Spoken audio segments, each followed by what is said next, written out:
Yeah, man, it's your boy Dragons of Thunder, and I'm back live and direct with another video. Before we get started, go to Grubterra.com, order you anything off the site, and use Dragons of Thunder 10. Dragons of Thunder 10. I will put the code in the description box. That's a discount code for Grubterra. Now, let's talk about this Bearded Dragon setup for the 2022. This is the updated version. I'm gonna talk about lights, the size of the enclosure, decor, and substrate. Y'all already know on substrate, I am a bioactive advocate. You should be running bioactive. If you're not running bioactive, the best thing next to bioactive is slate tile, or you can use porcelain or porcelain tile or ceramic tile with rough texture, things like that, and that's A1. So that's my two things about substrate. I'm gonna get them out the way: bioactive or tile. So get you some stone too, you know what I'm saying? But on the substrate, I like to run a desert side. On the hot side, almost pure sand. It's almost nothing but sand, play sand, not calcium sand, play sand. On the cool side, you got your woodland area. You got your leaf litter, you got your mosses, you got your sand, play sand, maybe 10 to 20%, and then the rest will be topsoil. Topsoil, natural topsoil from a plant garden center. Not a Home Depot or Lowe's. Their substrates and their soils and sands are low quality. You need to go to a plant nursery, All right, let's talk about these lights. All right, we got a basking bulb, we have a T5 UVB, and then we have all spectrum light. This is an all spectrum LED light for the plants, isopods, and it benefits my animals. I'm gonna show you all the lights real quick. So normally I run a UVB basking bulb with the UVB tube, and then a full spectrum or a grow light on the left side for my bioactive. If you're not running a bioactive, this full spectrum light or this grow light doesn't apply to you. So the basking bulb, if you're running a 4x2x2, your basking bulb should be about 80 to 150 watts, depending on your setup and your temperatures in your house or wherever you keep in your tank. That should keep it pretty hot. So on the setup, what I like to do is on the basking spot, I like it to be around 122 to 115 on the hot spot up there at the top. And as you start going down, you'll be around 105. Ambient temp over there is about 110, 108. In the middle, 92, 93, 95. And then on the cool side, between 79 and 87 is a sweet spot. But we're not talking about that. That's part of care. We're talking about the setup.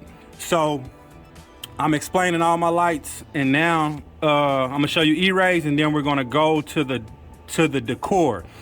It's a lot of debate about putting climbing limbs, vines, branches in your tank, and I'm gonna tell you something about that here in a minute. So here we are once again, a basking bulb. I have a basking light with UVB. And then I have a T5 stretched out tube, and then I have an all spectrum light over on the cool side for my plants. Now, with the decor, I'm gonna go back to Naga's tank and Azula's here in a minute. But with the decor, you wanna have your setup to where your dragon can climb on different places to get different heat.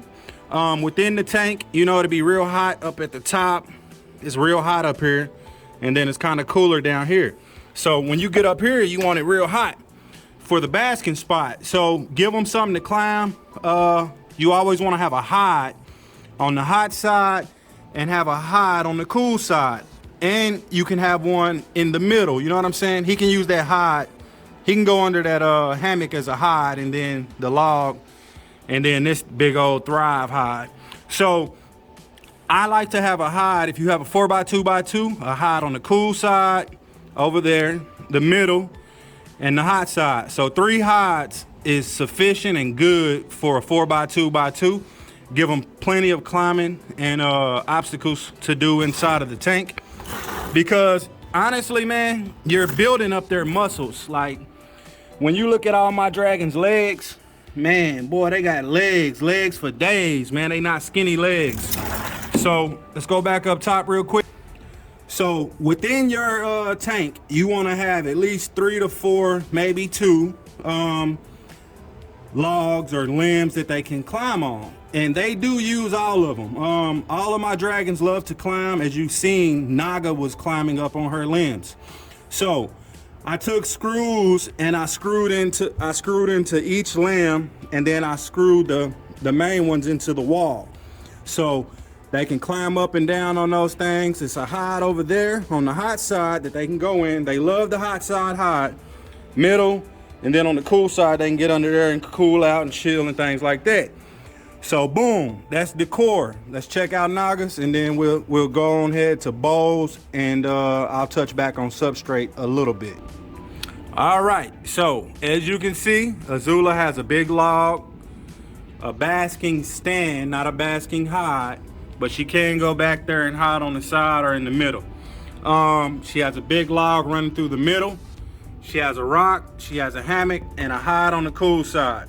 Also, we have a palm tree in the middle. So that palm tree, if I keep cutting it down, it'll stay around 2 feet or 1.5 feet, almost 2 feet. I ain't gonna let it get too big, but give them something to climb on. She can even climb on that backdrop a little bit, but she barely does it, and I'm glad, because I don't want her hitting that light. Even with this log, she doesn't go touch that light. She knows better. But anyway, so inside your tank, you see my decor. You want to have climbing objects, at least 3 hides for a 4x2x2.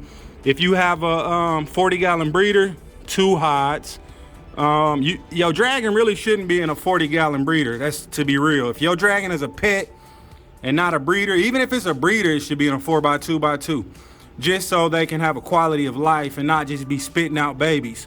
So with the decor, man, make sure they have hiding spots, climbing objects. I covered all of that. On your lights, you want to make sure you have a good basking light. You want to make sure you have great UVB. So that's why I run UVB inside of my basking bulbs, so they get a good amount of UVB with heat. And then I have a tube UVB running across. Everybody recommends T5.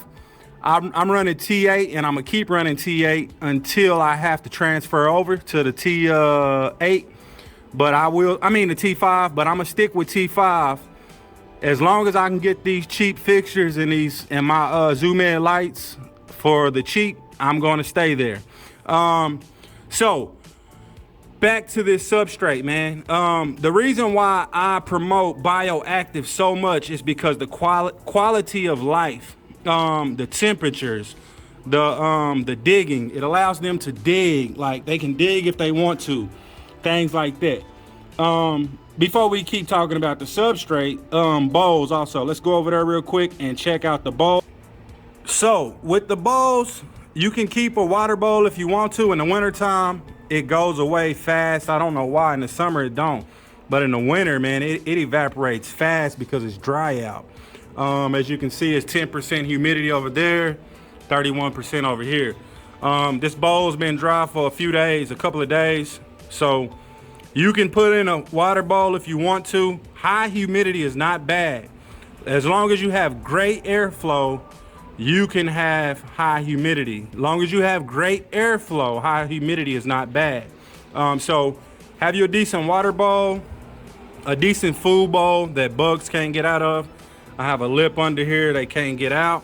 So that's the bowls. So this is the setup that I am talking about. It's great, it works, and it's marvelous, man. My animals look great. So anyway, man, I think that's pretty much it.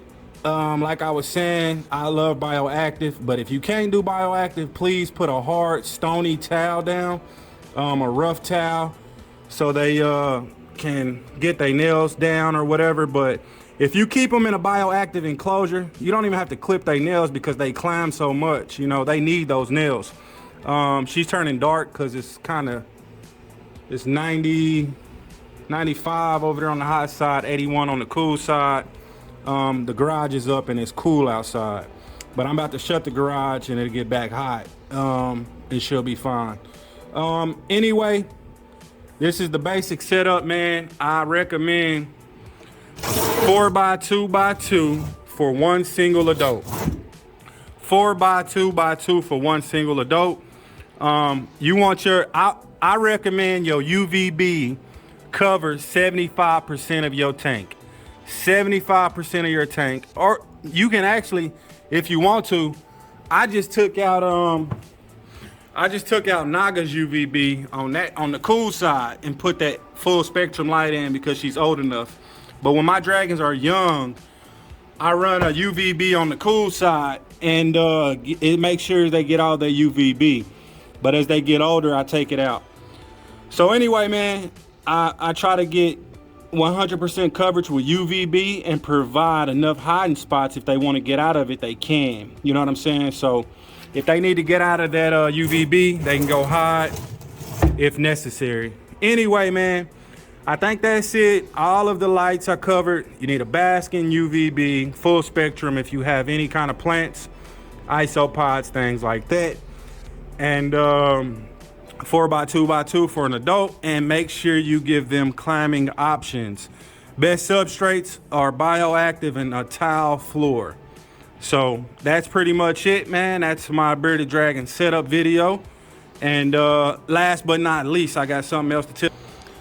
Last but not least, man, you want to make sure you have all of your tanks and your lights on a timer, man. A 12-hour shift, 12 to 13, and that's Gucci, man. You know what I'm saying? 12 or 13 hours. And every single one of my animals has a timer. My little guys, they are growing up in these bins, and y'all all know these bins are great and they work wonders, but once they hit a certain size, they will be in 4x2x2s. So anyway, man, y'all be good. Thrash the like, pound the subscribe. It's your boy Dragons of Thunder, and I'm OUTTIE 5000. This is your 2022 setup for Bearded Dragon. 4x2x2, bioactive, on deck, man. Get her done. Thrash, like, pound, and subscribe. Follow my Instagram at Dragons of Thunder, and I'm OUTTIE 5000.